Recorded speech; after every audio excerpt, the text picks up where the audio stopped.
Sherdog.com here with Thiago Alves, welterweight Thiago Alves. Last fight didn't really go the way you planned. Kind of talk about the decision that you had made to go to 155.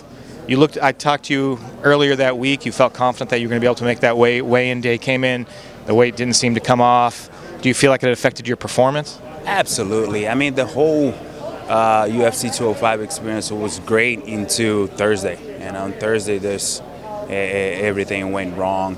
But it made me better. I think I needed to go through that, to realize that, I'm a welterweight, and it's not worth to cut all that weight. I mean, we had something, in mind, me and my old nutritionist, and when it came down to the work, he wasn't able to come through, and I had to go in a different direction. But it was a little bit too late, for me to make that drop, make that adjustment with the new people, But I truly believe it was for a good reason. Today I'm in a great place mentally, physically. I feel strong. I only got 7 pounds to go, to make 170 again, 171, and I feel great, man. I got no regrets. It was a learning experience. I took like a champ, and move on to the next one. When you sat there on weigh-in day and you weren't able to make it to that 155-pound mark, what did that do for your kind of mental state? Going in the next day, did you feel, I'm fatigued, my body's run down? Like mentally, not just physically, mentally were you kind of fatigued from that? Oh, dude, I was exhausted. I didn't sleep for 36 hours, from Thursday to Friday. I had no sleep, and I got off 10 pounds, before I got to that mark, So I stopped my weight cut. I was 172, and I got down to 162. And I was exhausted, and I didn't eat, I didn't drink for 36 hours pretty much, And next day they put a cap on my weight, right? I have to be 174 before we go to the venue, and that's pretty much nothing, right? But no problem, let's do it. This is I have to do to fight. I did it. I think I had 3 meals leading up to the fight. And then on Thursday, on Saturday, I try to sleep in as much as I can. I wake up, have a sandwich, go to bed again, wake up, go for a 30-minute run, to hit that 174 mark. I got down to 171.8, and then I called the UFC people to see if we can do the weigh-in a little bit earlier. We're supposed to do it 4, we did at 350, before we were leading up. And then I weigh in 171.8. But because, we did a video, there was picture, there was UFC officials there.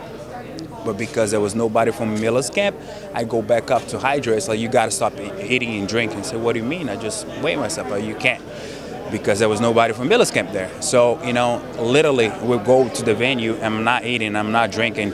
Literally into an hour and a half before the actual fight started, I didn't know it was going to be a fight. Because the Miller camp was, doing what they should be doing, terrorizing. We didn't see this and that, but they're already in the fight. So my mind was completely out of the game. It was just, I wasn't there. It was a very, very poor representation of my work.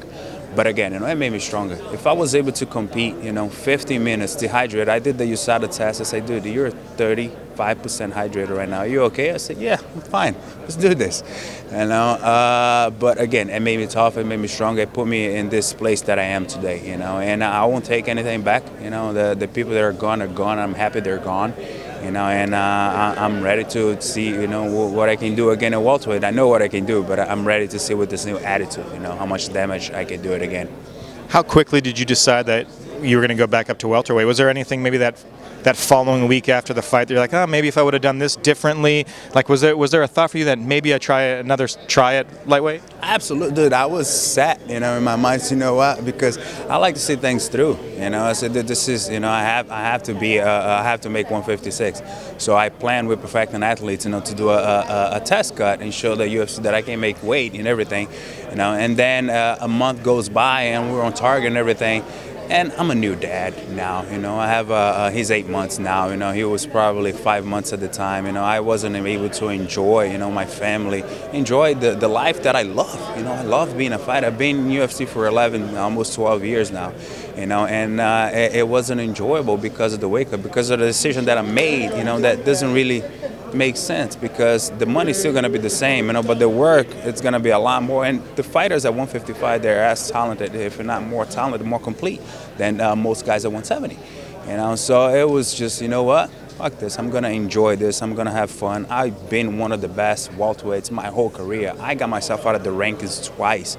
Once, you know, by inactivity, another one tried to attempt to go to 155. You know, so I'm just gonna do what I do, you know, be the best I can be. So I start eating again. I start training, lifting weights hard, you know, and life is great right now, man.